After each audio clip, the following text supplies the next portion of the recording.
Welcome back, everyone, to another deep dive. This time, we're going to be looking at something really interesting.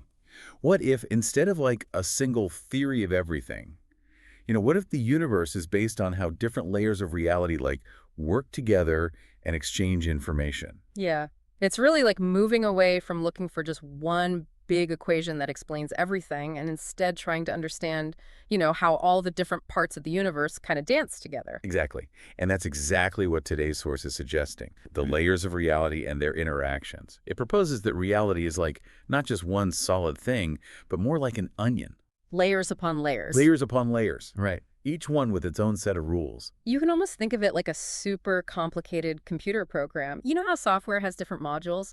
Each one handles a specific job, but they're all talking to each other, all working together. So what are these layers? Like, what are we actually talking about here? So imagine like a spectrum. Okay. On one end, we have the quantum world, super tiny particles and all that crazy stuff. Then as we zoom out, we hit the atomic and molecular levels, like the actual building blocks of matter. Okay, so like atoms making up this chair I'm sitting on. Yeah. The air we breathe. Exactly that. Yeah. And then we keep zooming out to the macroscopic level. That's the world that we see and feel and experience directly. Makes sense. And finally, we get to the cosmic level. All the galaxies, stars, black holes, the whole universe. Wow, okay, that's a pretty big range. But here's the big question. How do these layers, all with their own rules, how do they talk to each other? How does it all work together? That's where information theory comes in, like a universal translator. The universal what? Translator, bridging the gap between all these layers of reality. So information is like the language of the universe. It's what lets all these different parts understand each other. You got it. What if there's this, like, foundational computational layer underneath everything, a universal operating system, kind of? Whoa, whoa, whoa. Okay, computational layer. Now we're getting into like matrix territory. Not quite, but it is a pretty crazy idea. So think about the fundamental constants, the speed of light, Planck's constant, those things. They're not just random numbers. They literally govern the laws of physics. So they're like the code that makes the universe run. Exactly. And the way they interact with each other, you could see that as the basic computations, generating reality as we experience it. So basically, the universe might be a self-simulating entity. Okay, a self-simulating universe. Wow. Is there any example of how these layers might be interacting that's a little more, I don't know, down to earth, something we can wrap our heads around a bit easier? Absolutely. Let's look at quantum biology. It's this super cool field that looks at how quantum stuff, which is usually in the microscopic world, right, how that might actually be affecting living things. I have heard of this. Like, there's that thing about how plants might be using quantum mechanics to make photosynthesis more efficient, right? And what about birds? Migrating across continents, using the Earth's magnetic field. Could that be quantum too? Yeah, those are some of the leading hypotheses. Super cool stuff. It's like we're starting to see the code beneath life itself, right? It's possible that information from the quantum layer is being preserved, translated, and then influencing things at the macroscopic level, in this case, the behavior of living things. So information from like the quantum realm is making its way up to our world and maybe even shaping life as we know it. That is pretty wild. It's wild, and it's just the beginning. Okay, so we've got this framework, layered reality, information is the glue. But how do we go from like a cool concept to a model that actually works? Where do we even start? Great question. Our source outlines a few key steps. First, we've got to figure out how information is encoded at each level. Like, what's the basic unit of information at the quantum level versus the macroscopic level? It's like cracking different coding languages. Yeah, because information in the quantum world, it probably looks a lot different from the information we use to describe the weather or whatever, right? Exactly.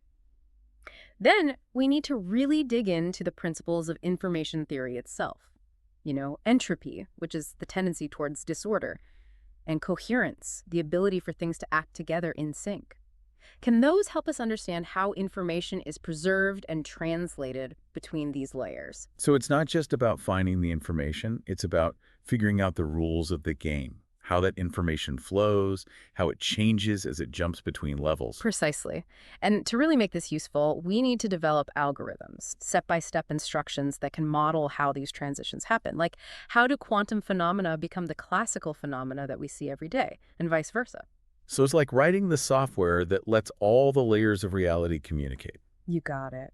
And of course, all of this has to be tested in the real world. Experiments in quantum biology and other fields will be super important for checking our work and refining these ideas. It's almost like we're trying to crack the code of reality itself. In a way, we are. It's a pretty big shift in perspective. Mind-blowing. Speaking of mind-blowing, our source talks about a super interesting implication of this information-centric view, the idea of a self-simulating universe. Hmm. What in the world does that even mean? Well, think about it. If information really is the most fundamental thing, then the universe could be seen as this giant self-contained computer program. So instead of being created by, some outside force, the universe is creating itself. It's like a cosmic computer program that's constantly running and evolving. That's one way to think about it. And that's exactly where we'll pick up in part 2. Welcome back. We were just getting into the idea of a self-simulating universe before the break. Pretty wild stuff. It is. It really makes you question, like, everything you thought you knew about how the universe works. Like, what does it even mean for something to create itself? Yeah, it's a total shift in perspective. And, if we go with this idea that the universe is this self-contained system constantly processing information and, like, generating reality as a result, well, it opens up some pretty amazing possibilities for understanding some of the biggest mysteries in science. Okay, like what? Give me some examples. Well, let's take the concept of emergence. How do complex systems and properties arise from simpler components? Like, how does consciousness come from just a bunch of neurons firing in the brain?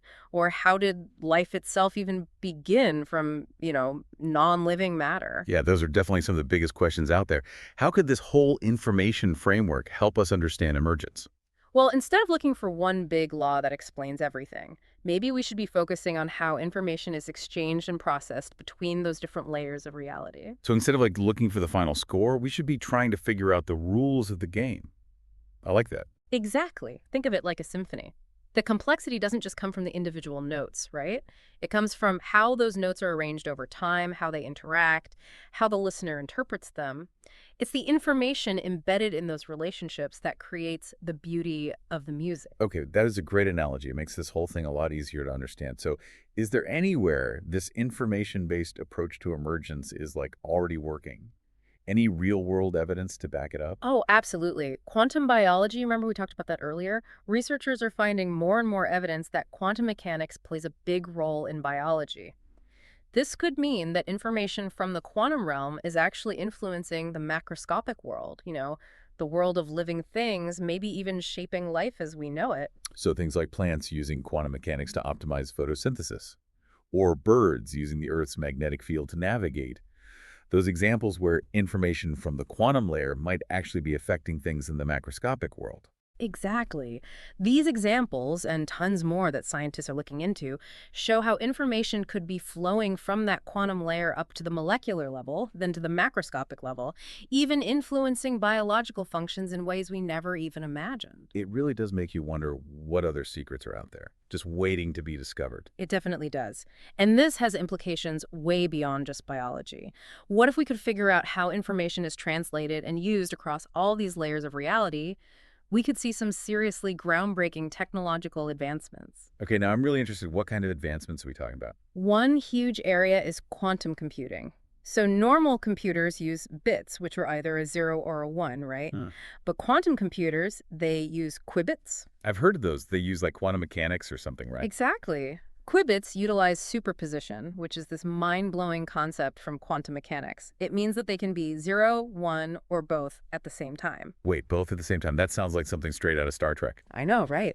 But it's real, and it allows these quantum computers to make calculations way faster than regular computers for certain types of problems. Okay, so what kinds of problems? What could that look like in, my everyday life? The possibilities are huge. Imagine medicine personalized to your DNA or materials designed at the atomic level to be super strong. Quantum computing could completely change fields like medicine, material science, even artificial intelligence. That's incredible. So we could have faster drug discoveries, stronger buildings, AI that can actually think like humans.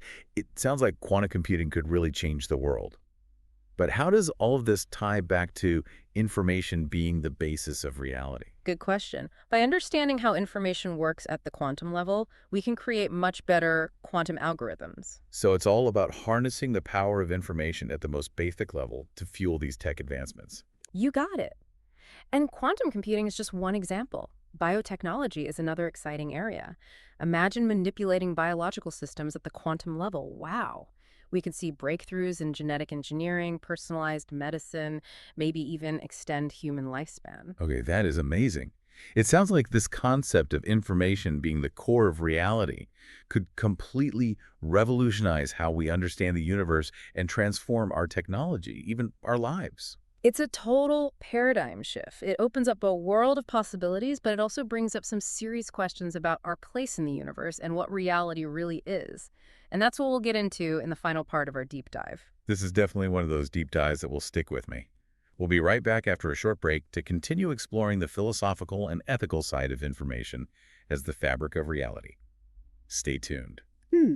And we are back. If you're just joining us, we're deep diving into the idea of information as the fabric of reality. Pretty intense stuff. It is, and like with any big idea, there's a whole bunch of ethical and philosophical questions that come along with it. Yeah, it's like we opened up Pandora's box or something. Once you start seeing reality through this information lens, it's like, whoa, all these crazy questions start popping up. One of the biggest ones, I think, is about free will. If the universe really is this self-simulating system based on information, does that mean our choices are already made? Like, is it all just code running in the hmm background, or do we actually have a say in things? Yeah, people have been debating free will forever, but this information angle adds a whole new level. It's like, hmm are we really in control, or are we just characters in a giant video game playing out a story that's already been written? Right. It's tough. Some people might say that if it all boils down to information being processed, then free will is just an illusion. Our choices are just the results of these algorithms we don't even see. Man, that is kind of depressing. It makes you feel like a puppet. Hmm. Is there a more, I don't know, a more hopeful way to look at it? I think so. Even in a system with rules and information, there could still be room for new things to emerge. The way different layers of information interact could lead to unexpected outcomes, right?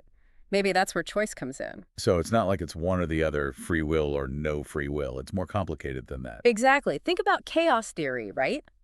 A tiny change somewhere can make a huge difference in the end. So even with rules and information, there can be randomness, things we can't predict. Okay, that makes me feel a little better. Even if we are part of some big simulation, it doesn't mean we're just robots. We can still affect things and make choices that matter.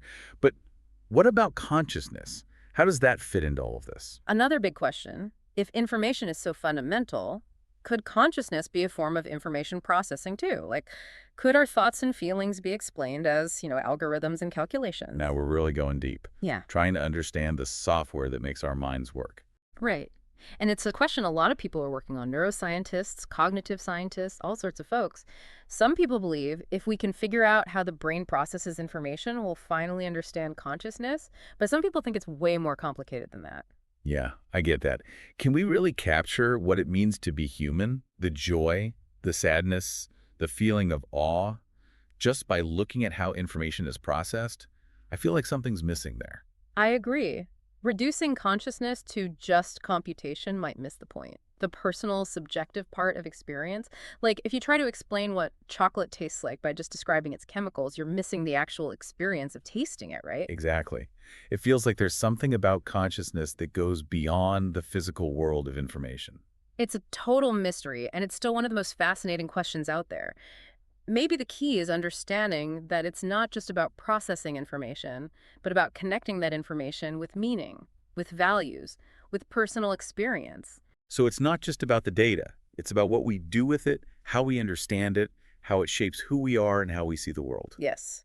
And that brings up another ethical question. If information is the fabric of reality, what does that mean for our responsibility in shaping that reality? That's a great point. It's like if we're all contributing to this big pool of information that makes up the universe, what kind of information are we putting out there? Our thoughts, our actions, our creations, it all adds to the mix. It's like we're all programmers shaping the universe with information we generate. That's a pretty powerful idea. It means we need to be careful about the information we create and share because it can affect the whole system, right? Absolutely. This information-centric view, it needs a new kind of ethics, one that understands how interconnected everything is and how much our individual choices can impact the whole system. It's like an ecological ethic, but for information. Just like we have to protect our physical environment, we also have to protect the information environment, make sure it's healthy, and promotes good things. That's a perfect way to put it. And it's a challenge that we're facing right now in the digital age with everything being online. We're relying on technology and information more than ever. But we have to remember that information can shape not just our lives, but the very fabric of reality. This has been an awesome deep dive. We've covered so much, from the tiniest quantum particles to the whole universe, and how information might be the key to understanding it all. It's been a great conversation. And to all of you listening, thanks for coming along in this deep dive with us. If you enjoyed exploring the fascinating idea of information as the fabric of reality, hit that like button and subscribe to the deep dive for more mind-blowing conversations. Until next time, keep questioning, keep exploring, and keep those minds open.